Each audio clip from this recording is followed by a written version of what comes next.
rompe el poder del pecado. Su amor es fuerte y poderoso, el Rey de gloria, el Rey de majestad.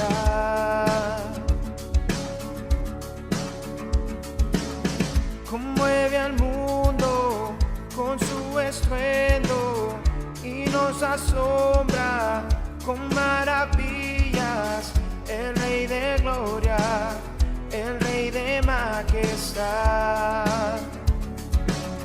Gracias sublime es, perfecto es tu amor, tomaste mi lugar, cargaste tú mi cruz, tu vida diste allí, y ahora libre soy. Oh, Jesús, te adoro por lo que hiciste en mí.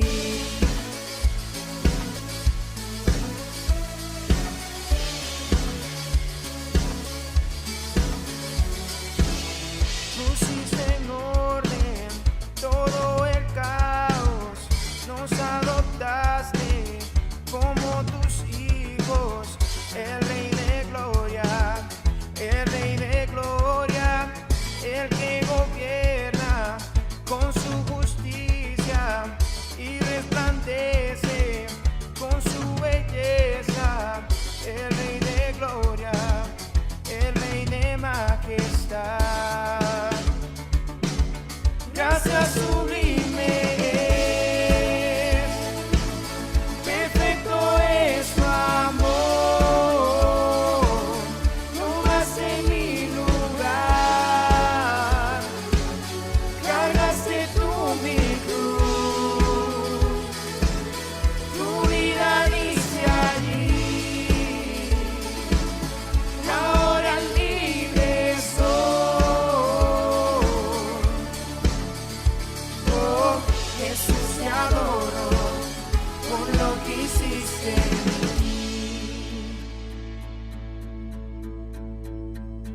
Digno es el Cordero de Dios, digno es el Rey que la muerte venció. Digno es el Cordero de Dios, digno es el Rey que la muerte venció. Digno es el Cordero de Dios, digno es el Rey que la muerte venció. Digno es el Cordero de Dios, digno, digno, digno. Gracias sublime es, perfecto es tu amor, tomaste mi lugar, cargaste tú mi cruz,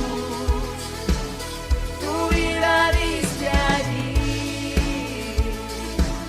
y ahora libre soy. Oh, Jesús, te adoro por lo que hiciste en mí.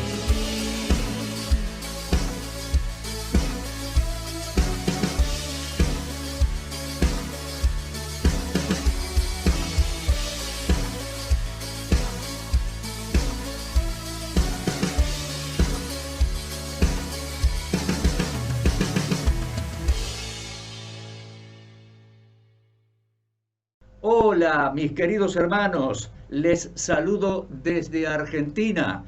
Es un gusto para mí estar con ustedes, los alumnos del Instituto Bíblico de Palabra de Vida en México, en este culto. También los misioneros, los familiares y conexiones. Es una alegría volver a estar con ustedes. ¿Cómo pasa el tiempo, verdad? Parecía lejano aquel encuentro en abril y aquí estamos. Les saludo, sí, desde Argentina, pero no desde mi casa. Este fin de semana largo, fin de semana santa, pude viajar después de 400 días de estar en mi casa. Pude viajar y estar y dar una conferencia en una ciudad que se llama La Rioja, bien lejos de mi casa, de mi ciudad. Y bueno, en la iglesia hay una radio, en la parte de atrás de la iglesia, allí tienen los estudios de la radio y aquí estoy para poder compartir con ustedes el mensaje de la palabra de Dios en esta reunión, en este culto. Avancemos con la epístola de Pablo a los Hebreos. Bueno, no sabemos por el texto mismo de la epístola que le haya escrito el apóstol Pablo, pero Clemente de Alejandría, nos informa Eusebio en su libro Historia de la Iglesia, Clemente de Alejandría, que vivió entre los años 150 y 215, atribuye la epístola a los Hebreos a Pablo. Dice que fue escrita en idioma hebreo y que luego fue cuidadosamente traducida al griego por Lucas. Y ciertamente, para escribir esta epístola, yo creo que esta es una de las obras cumbres del apóstol Pablo. Para escribir un contenido así se necesita la revelación de un apóstol, porque aquí se tratan, se explican, se desarrollan doctrinas y conceptos que en ningún otro lado del Nuevo Testamento y de la Biblia se desarrollan. Él desarrolla, el escritor, el sacerdocio de Melquisedec, el Señor Jesucristo, sumo sacerdote según el orden de Melquisedec, y en ningún otro lado del Nuevo Testamento se hace referencia a eso.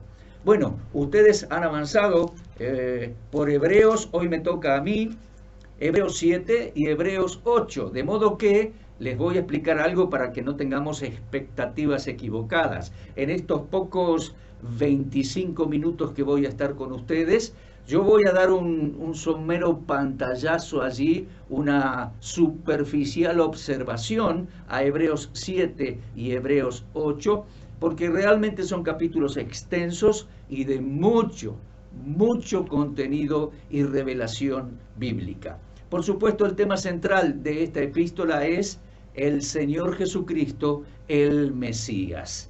El Mesías. Y hay una gran revelación aquí en la epístola a los Hebreos.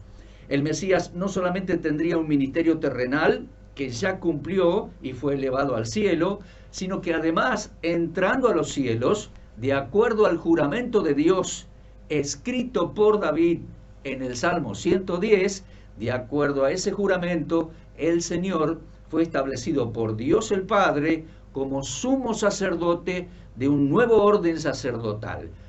Sumo sacerdote perfecto. Sí, vamos a ver muy someramente en esta oportunidad que Él es sacerdote perfecto ahora, entregó su vida como ofrenda sacrificial perfecta, su sangre fue presentada no ya en un santuario terrenal, sino en el santuario celestial, santuario perfecto, para lograr un nuevo pacto perfecto entre Dios y los hombres mediante su sangre derramada en la cruz. El orden histórico sería así: Él fue ofrenda sacrificial por nuestros pecados, muriendo en la cruz. Murió. Fue descolgado su cadáver de la cruz, fue sepultado. Al tercer día resucitó de entre los muertos. Permaneció con ellos, con los discípulos ahí en Jerusalén, aunque no se hospedaba con ellos, permaneció con ellos enseñándoles, y al día 40 fue elevado desde el Monte de los Olivos hasta los cielos. Y la Escritura nos dice, especialmente la epístola a los Hebreos nos revela, que entrando en el cielo, reingresando en las glorias celestiales, de acuerdo a la palabra del juramento del Salmo 110, salmo inspirado por el Espíritu Santo y escrito por David, de acuerdo a esa palabra de juramento, Dios juró y no se arrepentirá, le dijo al Mesías, a nuestro Señor Jesucristo resucitado y glorificado: siéntate a mi diestra hasta que ponga tus enemigos por estrado de tus pies. Juró Jehová y dijo: tú eres sumo sacerdote según el orden de Melquisedec para siempre. Bien, avancemos. Vamos a avanzar desde el capítulo 7, versículo 1. Dice: este Melquisedec, rey de Salem, sacerdote del Dios Altísimo, que salió a recibir a Abraham, que volvía de la derrota de los reyes, y le bendijo. Asimismo dio a Abraham los diezmos de todo. Su nombre significa primeramente rey de justicia, Melquisedec, y también rey de Salem, Melqui Shalom, Salem. Este es el rey de paz. Bien, sin padre, sin madre, sin genealogía, que ni tiene principio de días ni fin de vida, sino hecho semejante al Hijo de Dios, permanece allí como sacerdocio para siempre. Necesitamos algunas explicaciones, En Génesis capítulo 14, es un momento histórico. Melquisedec no es una aparición angelical, aparece sí, sin genealogía, sin datos previos, pero él era un hombre, tan hombre como Abraham. Él era rey de la que después sería Jerusalén, la fortaleza que después se llamaría la fortaleza de Sión, la ciudad de David, 1000 años antes. Esa fortaleza ahí arriba, por un lado tiene el valle del Cedrón, por otro lado el valle de Tirapetión y por otro lado el valle de Hinón. Esa fortaleza ahí arriba, Salem, que con el correr de los años, ya les digo, llegó a ser la Jerusalén de David y de los reyes, la dinastía, la descendencia de David. Bien, por el valle del Cedrón venía desde el norte Abraham con su grupo de hombres que recuperaron los bienes que se habían robado algunos reyes del norte, y este Melquisedec salió al encuentro, bajó de esa fortaleza. Probablemente la reunión fue en torno al manantial de Gijón allí, y se encontraron estos hombres. Abraham venía con más de 300 hombres, más todos los que recuperó, era un contingente bien grande. Melquisedec y su gente salieron a recibirlo, les dio pan, les dio vino, comieron bien, tuvieron un buen acto de reconocimiento.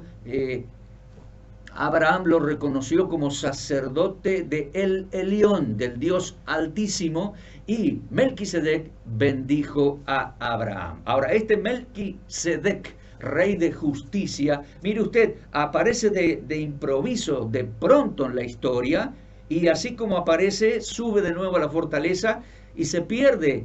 Por eso el escritor dice que como sacerdote no tiene madre, no tiene padre, porque para el sacerdocio se necesitaban las genealogías, se necesitaba demostrar quién era su papá, su mamá. Pero este aparece sin padre, sin madre, sin genealogías, aparece como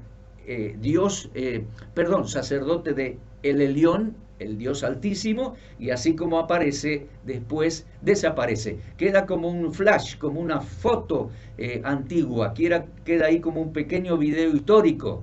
Es sacerdote según el orden de Melquisedec. Ahora bien, dice allí el apóstol explicando, dice: considerad pues cuán grande era este, que aún Abraham le dio los diezmos del botín. Leemos en Hebreos 7, versículo 4. Ahora, el escritor, yo tengo que saltear algunos versículos y párrafos, El escritor va a decir que por el sacerdocio levítico, el sacerdocio de la ley que Dios le dio a Moisés, no vino la perfección que Dios anuncia y reclama. Mire, Hebreos 7:11. Si pues la perfección hubiera sido por el sacerdocio levítico, porque bajo él el sacerdocio levítico recibió el pueblo la ley, ¿qué necesidad habría aún de que se levantase otro sacerdote, según el orden de Melquisedec, y que no fuese llamado según el orden de Aarón? Cambiado el sacerdocio, necesario era que también hubiera un cambio de ley. ¿Y a quién? Aquel de quien se dice esto es de otra tribu, de la cual nadie sirvió al altar. Manifiesto es que nuestro Señor es de la tribu de Judá, de la cual nada habló Moisés tocante al sacerdocio. Y esto aún más manifiesto si a semejanza de Melquisedec se levanta un sacerdote distinto, no constituido conforme a la ley, al levítico. ¿Se da cuenta? Sino constituido ¿por qué? Constituido porque Dios lo prometió, porque Dios lo juró, y según el poder de una vida indestructible. Cuando Dios lo eleva al Señor, lo glorifica, lo exalta, y por la integridad de su persona, allá reingresando en los cielos, por la integridad de su persona y por su obra perfecta llevada a cabo, el Padre lo reconoce como íntegro, como perfecto. Entonces jura y lo declara sumo sacerdote de un nuevo orden sacerdotal, celestial y perfecto. Y todo según su integridad, la impecabilidad y el perfecto trabajo y la perfecta obra del Señor Jesucristo, y según el poder, como dice acá, me encanta esa frase, Hebreos 7:16, fue constituido sumo sacerdote según el poder de una vida indestructible. Hubo cambio de ley ahí, no que dejó la ley de Moisés atrás, no se equivoque. La ley en cuanto a constituir el sacerdocio. Según Levítico, ¿cómo era la ley para constituir el sacerdocio? De papá pasaba a hijo y a nieto, era hereditario. Esa era la ley del sacerdocio. Primero Dios nombró a Aarón, luego sus hijos, nietos y así por todas las generaciones. Hubo un cambio de ley así, y este fue constituido, sumo sacerdote, el Señor Jesucristo fue constituido por la palabra del juramento del Salmo 110, escrito 500 años después por David, ¿se da cuenta? Y por la dignidad de su persona, la integridad de su persona y por el poder de una vida indestructible. A propósito, los enemigos del Señor, cuando lo desfiguraron, cuando lo destruyeron, parecía que todo terminaba allí. Pero él se levantó triunfante de entre los muertos, el Padre lo exaltó hasta los sumos, y hoy es sumo sacerdote, no según el orden levítico, la ley levítica, no, si incluso él era de otra tribu. Él es sumo sacerdote según el poder de su vida indestructible. ¿Qué le parece? De manera que leemos allí que en él vamos a ser perfeccionados.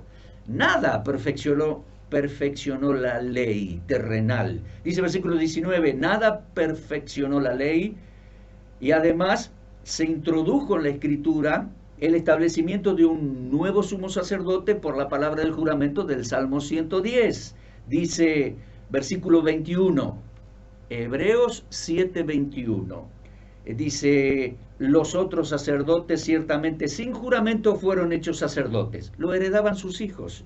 Pero este, el Señor, con el juramento del que le dijo en el Salmo 110, juró el Señor, no se arrepentirá, tú eres sacerdote para siempre, según el orden de Melquisedec. Y dice versículo 23, los otros sacerdotes llegaron a ser muchos, debido a que por la muerte no podían continuar. Claro, morían, heredaban el sacerdocio sus hijos, sus nietos, mas el Señor Jesucristo, versículo 24, por cuanto permanece para siempre, tiene un sacerdocio inmutable. No cambia, no será ni es traspasado a nadie, es inmutable y para siempre. Por lo cual, siendo Él perfecto, dice versículo 25, puede salvar perpetuamente a los que por Él se acercan a Dios. Qué expresión. Lo voy a leer de nuevo. Por lo cual puede también salvar perpetuamente a los que por Él se acercan a Dios, viviendo siempre para interceder por ellos. Qué extraordinario. Tal sumo sacerdote nos convenía, le convenía a la nación de Israel, le convenía a la iglesia que Dios iba a formar y está formando, y le convenía a toda la humanidad. Sumo sacerdote perfecto, dice versículo 26, que Él es santo, inocente, sin mancha, apartado de los pecadores, hecho más sublime que los cielos. No tiene necesidad cada día de hacer sacrificio como los otros sacerdotes. Esto hizo una vez y para siempre, por el sacrificio de sí mismo en la cruz. ¡Qué extraordinario! Y mire, versículo 28. La ley de Moisés, la ley levítica, constituía sumos sacerdotes a débiles hombres. Pero la palabra del juramento, posterior a la ley, al Hijo, hecho perfecto para siempre. Le explico. La ley constituía sumos sacerdotes a débiles hombres. Sí, desde el principio. Aarón fue débil, fue pecador, sus hijos fallaron. ¿Y cuántos fallaron y fallaron? Incluso algunos sacerdotes y sumos sacerdotes llegaron a ser hombres corruptos. El sumo sacerdote Pasur mandó azotar a Jeremías porque no soportaba sus profecías. Ay, momentito, ahora me doy cuenta, en el trasfondo, el sumo sacerdote Caifás, en el ejercicio de toda su autoridad, el abuso de su autoridad y toda la corrupción que él manejaba, él mandó a matar, forzó el asesinato, el crimen del Señor Jesucristo. Ah, la ley sin duda constituía sumos sacerdotes a débiles hombres, por decirlo de una manera prudente, débiles. Los hubo malvados, los hubo corruptos, de los cuales el peor es Caifás. Bueno, la ley constituía sumo sacerdote a débiles hombres, pero la palabra del juramento, posterior a la ley, claro que sí, la palabra del juramento está en el Salmo 110, posterior a la ley, sí, 500 años después lo escribió, al Salmo 110 lo escribió David, la palabra del juramento de Dios. Posterior a la ley, constituye sumo sacerdote al Hijo, al Mashiach, al Mesías, entrando en la gloria del cielo. Sí, hecho perfecto para siempre. Siempre recuerdo en Génesis 17, Dios le demanda a Abraham, anda delante de mí y sé perfecto. Luego la misma ley provee sacrificios de animales perfectos, pero en Cristo lleva a la máxima expresión esa perfección. Porque les digo más, ahora leo capítulo 8, Él fue sacrificio perfecto, Él es sumo sacerdote perfecto, y entrando en la gloria oficia en el santuario perfecto, en el santuario celestial. Cuánto que tiene esto. Bueno, voy a hacer un resumencito y al final, porque ya van 18 minutos, al final un solo desafío. Grande desafío que involucra a todos los demás aspectos. Capítulo 8. Ahora viene el punto principal de lo que venimos desarrollando, dice el escritor, y lo hace largo, y lo hace completo, lo hace profundo. El punto principal es que tenemos ese sumo sacerdote, el cual se sentó a la diestra de la majestad en los cielos. Dios le dijo, siéntate a mi diestra. Estaba previsto, profetizado, anunciado en el Salmo 110, léalo completito en casa, es cortito. Dijo el Señor, dijo Jehová a mi Adonai, siéntate a mi diestra, allá en los cielos. Eso se cumplió cuando Él reingresó en los cielos. Siéntate a mi diestra hasta que ponga a tus enemigos por estrado de tus pies. Ciertamente no se va a quedar sentado a la diestra del Padre por la eternidad. No, el Padre preparará el escenario y Él volverá para reinar en Sion. Y le dijo, le juró, tú eres sacerdote perfecto para siempre, por tu integridad, ¿se da cuenta? Por su trabajo perfecto, lo glorificó, lo exaltó hasta lo sumo Dios. Ministro del santuario, dice Hebreos 8:2, no ya un santuario terrenal, ni siquiera de madera de primera calidad y oro puro como el de Salomón o el de los días del Señor Jesús, no, santuario terrenal no. Él ministra entrando en el santuario celestial.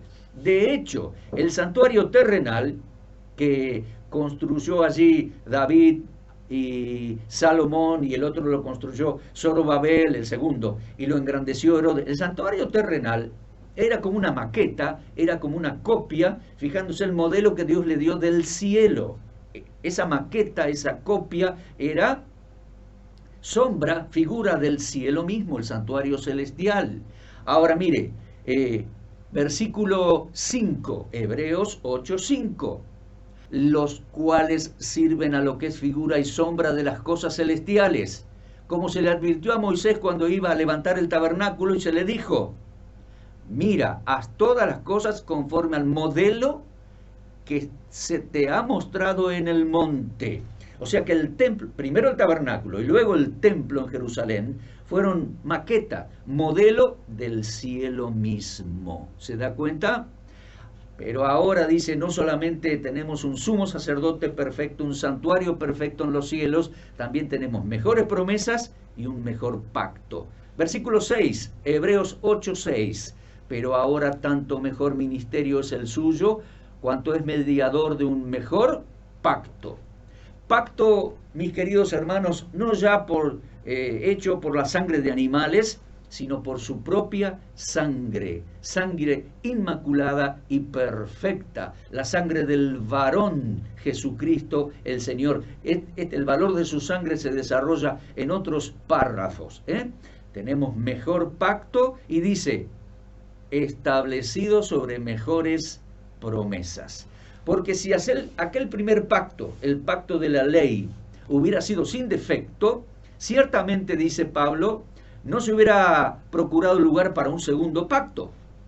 Pero el pacto de la ley falló, ¿por qué? A causa de que nosotros fallamos por nuestros pecados, a causa de que los judíos fallaron y invalidaron su pacto. Entonces Dios anunció a su tiempo por Jeremías 31, 32, 33 y por Ezequiel 36 y 37, en el fin de los tiempos haría un nuevo pacto con la casa de Judá y con la casa de Israel. Ese iba a ser pacto en la sangre del Mesías, pacto perfecto y mejores promesas. Dice, nos perdonó absolutamente todos los pecados. Dice versículo 12, Hebreos 8:12, seré propicio a sus injusticias, dice, y nunca, a causa del pacto en su sangre, nunca más me acordaré de sus pecados y de sus maldades.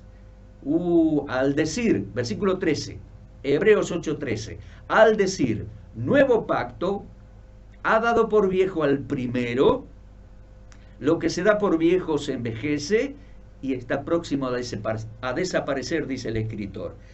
Cuando Jeremías anunció un nuevo pacto, ya dio por viejo el antiguo pacto de la ley, ¿se da cuenta? Y Pablo dice, esto está por desaparecer. ¿Por qué iba a desaparecer? Bueno, los romanos iban a destruir la ciudad, iban a destruir el sacerdocio y no iba a haber sacerdocio ni sacrificio. Bueno, ya por 20 siglos no los hay. ¿Se da cuenta? Dios ha establecido un mejor pacto sobre mejor sangre, la sangre sacrificial del Señor Jesucristo, para perdonarnos de nuestros pecados para siempre y no acordarse nunca más de nuestros pecados. Ya termino. Avanzaron 24 minutos y simplemente un desafío resumiendo y cerrando esta meditación. Resumiendo, el Señor fue sacrificio perfecto por nuestros pecados en la cruz. Número 2, el Señor derramó su sangre inmaculada e inocente. Sangre perfecta, murió. Fue sepultado, resucitó. Entrando en los cielos fue exaltado hasta lo sumo y fue declarado por Dios con juramento, profetizado en el Salmo 110, fue declarado sumo sacerdote. De manera que ahora tenemos sumo sacerdote espiritual, perfecto, celestial, que oficia e intercede por nosotros en el verdadero santuario, no en una maqueta terrenal, sino en el verdadero santuario celestial. Y nuestro desafío, hay varios desafíos en la epístola a los Hebreos. Acerquémonos a Él confiadamente. Él lleva nuestras cargas, dice, intercede por nosotros y nos salva perpetuamente. Nos conoce, nos respalda, nos ayuda. Acerquémonos pues a Él. Varias veces lo dice. Y el gran desafío, cerrando en esta oportunidad de parte mía, es crecer. Bueno, en capítulos 5 y 6 dice, marchemos hacia adelante, hacia la perfección. Sí, mis queridos alumnos, queridos hermanos misioneros del Instituto Bíblico de Palabra de Vida en México y Conexiones, a todos los que vean este video de ahora en más, el gran desafío es crecer, queridos hermanos, crecer espiritualmente, crecer en la obra del Señor siempre. ¿Y todo por qué? Por el poder de su vida indestructible. Vuelvo a Hebreos capítulo 7. Tal sumo sacerdote nos convenía. Él es el sumo sacerdote de nuestras vidas. Sumo sacerdote que presentó ese sacrificio, esa sangre derramada delante de Dios. Sumo sacerdote que vive e intercede a nuestro favor por nosotros para siempre, siempre, siempre está allí intercediendo por nosotros. La ley constituía sumo sacerdote a pecadores. La palabra del juramento y el Padre entrando en los cielos allá, el Hijo lo declaró sumo sacerdote al Señor. La palabra del juramento posterior a la ley declaró sumo sacerdote al Hijo, perfecto para siempre. De modo que nosotros no creemos en una religión, creemos en su persona y esperamos en su persona. Y aún en el tránsito terrenal que nos toque vivir, estos pocos años, tenemos que crecer, que tenemos que avanzar hacia la perfección. ¿Y cómo lo haremos? Aferrándonos a Él, dependiendo de Él, mirándolo a Él, siguiéndolo a Él. Vamos a crecer, o mejor dicho, hermanos, vamos a crecer, vamos a desarrollarnos en la vida sirviendo al Señor, y todo será para la gloria de Dios, para la gloria del Señor, creciendo según el poder de una vida indestructible, según el poder que opera en nosotros. Sí, que lo resucitó entre los muertos y opera también en nosotros, según el poder de su vida indestructible. Los enemigos pensaron de que lo habían destruido. Estaba desfigurado en la cruz, murió, pensaron, resucitó, fue exaltado hasta lo sumo, y nosotros tenemos la oportunidad de crecer en la vida espiritual. Pronto le veremos personalmente porque nos vendrá a buscar, pero entre tanto se dice hoy, dice el escritor a los Hebreos, entre tanto se dice hoy en la vida cotidiana, crezcamos, avancemos, desarrollémonos según la operación del Espíritu Santo en nuestras vidas, según el poder de su vida indestructible y para su gloria. Oremos. Dios, gracias.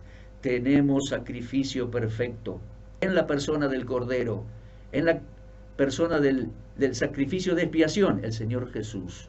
Tenemos sangre perfecta que nos limpió de todo pecado, limpió nuestras conciencias de obras muertas para servir al Dios vivo. Tenemos sumo sacerdote, tenemos el respaldo de la promesa del Padre.